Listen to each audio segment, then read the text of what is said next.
Ako po, ready naman ako anytime kasi yun nga po yung sinabi ko ng kay Direk Cathy nung pinag-usap ko. Sabi ko, Direk, pag nag-decide kayo ng part 2, kakancel ko muna lahat ng schedule.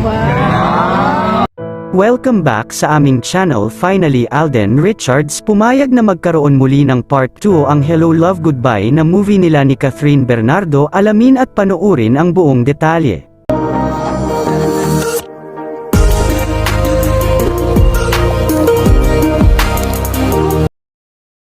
Kamakailan lang ay muling nagpakilig ang Kathniel sa mga tagahanga nito na para bang walang nangyaring hiwalayan dahil tila walang ilangang nangyari sa pagitan ng dalawa. Kung paano ang tamis ng mga ngitian at tinginan ng mga ito noong sila pa ay ganoon din ang ipinakita nila sa mga tagahanga ng mga ito ngayong hiwalay na sila. Ngunit bahagi lamang kasi yun ng trabaho nila na kailangan pa rin ng mga ito na maging maayos sa harap ng kanilang fans, at ayon sa aming source ay parehas na pumayag ang Kathniel na dumalo sa nasabing event nang walang pagpilit sa dalawa ng management ng ABS-CBN.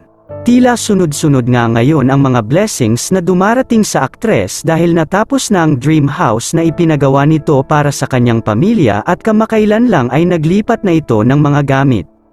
Umanggap rin ang aktres ng Fabulous Award sa Asia Artist Award 2023 at nagkaroon pa ito ng maraming sunod-sunod na endorsement ngayon. Sabi nga ng aktres ay patapos na lamang ang taon ay feel nito na sobrang blessed pa rin ito. Sa usapan pa ngayon na magkakaroon ng part 2 ang movie nila ng aktor na si Alden Richards na Hello Love Goodbye. Dahil maraming mga fans ng Kathden ang humihiling na magkaroon ito ng part 2, ayon sa Star Cinema susubukan ito sa susunod na taon kung papayag ang Kathden na muling magtambal sa part 2 ng pelikulang ito. Ayon naman sa aktor na si Alden Richards ay willing umano nito na kanselahin ang lahat ng project nito kapag tinawagan ito ng Star Cinema na gawin ang part 2 ng Hello Love Goodbye. Ganoon din ang aktres na si Catherine Bernardo, bukas din daw ang dalawang kamay nito na muling makatrabaho ang aktor sa part 2 ng Hello Love Goodbye dahil sobrang marespeto daw nito at napaka-professional katrabaho ng aktor na si Alden Richards. Looking forward naman ang mga fans ng Kathden at willing naman maghintay ang mga ito na magawa ang part 2 ng Hello Love Goodbye sa darating na taon.